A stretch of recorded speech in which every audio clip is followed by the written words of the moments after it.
In this video, we're going to be looking at proportional relationships, our first topic there. And when we talk about proportional relationships, it means numbers that are related because they, when combined, reduce down to the same ratio. And when we put two of those ratios together, they create a proportion. Now we're going to look at the first two representations of those relationships, and those are tables and equations. So when we talk about these proportional relationships, we're always looking at pairs of numbers together. Okay, so here we have 6 and 3 and 10 and 5. When we write these numbers, the numbers in the numerator are going to be the y values. The numbers in the denominator are the x values. So when I go to write them in a table, my x values are going to go in the left-hand side. We have 3 and 5, and my y values are going to go in the right-hand side. Now, because 3 and 6 go together, they're going to go together in the same row in the table. And 10 and 5 go together, so they go in the same row in the table. Now we need to look and say, okay, how do we get from the left column to the right column? Well, 5 times 2 is 10, 3 times 2 is 6. So we can write an equation that says y equals 2x. That is, y equals 2 times x. And if we look at this particular entry, we have 6 equals 2 times 3. Or 6 equals 6. Now this 2 that we're multiplying by can be called our multiplier, but this also represents the rate of change, the slope, or the unit rate. So these are three synonyms for that value. So when we have these two quantities varying such that one of them is constantly being multiplied by the other, that's what we mean when we say proportional.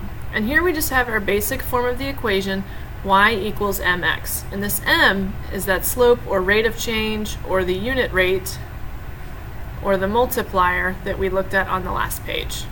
It's whatever number we're multiplying by to keep getting our change there. So if we look at these two ordered pairs, 4, 2 and 6, 3, they also have a proportional relationship. If we look, we have 4 divided by 2 gives you y, 6 divided by 2 gives you y. So if we want to find that unit rate, we can set up a proportion. Y is always going to go on top. We're always looking at y over x here. Remember that the numbers that are together in a row must stay together in a fraction. So we have 2 and 4 together, 6 and 3 together, and now we just reduce each of these fractions. 2 over 4, I can divide both of those by 2, we get 1/2. 3 over 6, we can divide both by 3, and again we get 1/2. We always want to make sure that we completely simplify. So if I ended up with something here that wasn't simplified, we would want to reduce it. Then we take that slope or that rate of change, we dump it into our equation, we substitute it for m, and we have y equals 1/2 x. This equation can be depicted as a line on the coordinate plane, but that's what we're going to look at in the next lesson. So if we start here, we have two ordered pairs. The first thing I always like to do is label my x and my y coordinates. So x always comes first, y always comes second. Now we have 4 and 8 together, so I'm just going to copy them right here. 4 and 8 into my table, and 7 and 14 together. Now we want to determine the unit rate. So I take my y coordinate, it goes on top of my x. 4 and 8 are glued together, they cannot be split up, so they have to stay together in the fraction, or in the ratio. So we have 8 over 4, and we do the same thing with 14 and 7. 8 divided by 4 is 2, 14 divided by 7 is 2, so that reduces to 2 over 1, which is really just the number 2.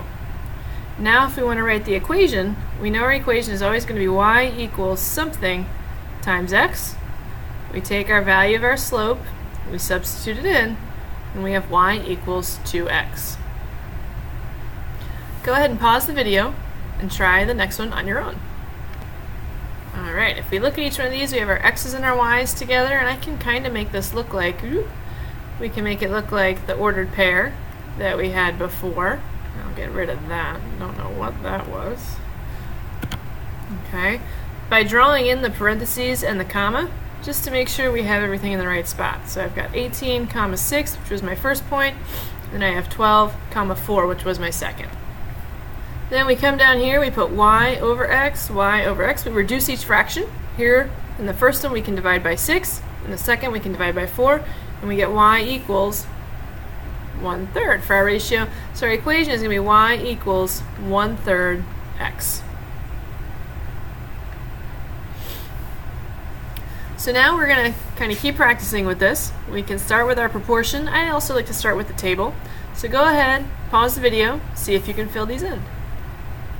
Alright, so we've got our x's and our y's. We have 3, 9, which fills in here.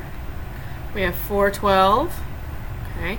We set up our proportion. We have y over x, 9 over 3, 12 over 4. We reduce each of those. We get 3 over 1. So our slope is 3. And our equation is y equals 3x. Go ahead, pause the video, and try this last one on your own. Alright, so we've got x's and y's that we plug into our table. We create our proportion by putting the y values on top in our numerator. We reduce 30 over 6 and 15 over 3. We get 5 over 1, which turns into 5 for our slope. We don't have to have that 1 in there. And then we just plug that into our equation, y equals something times x, and we get y equals 5x.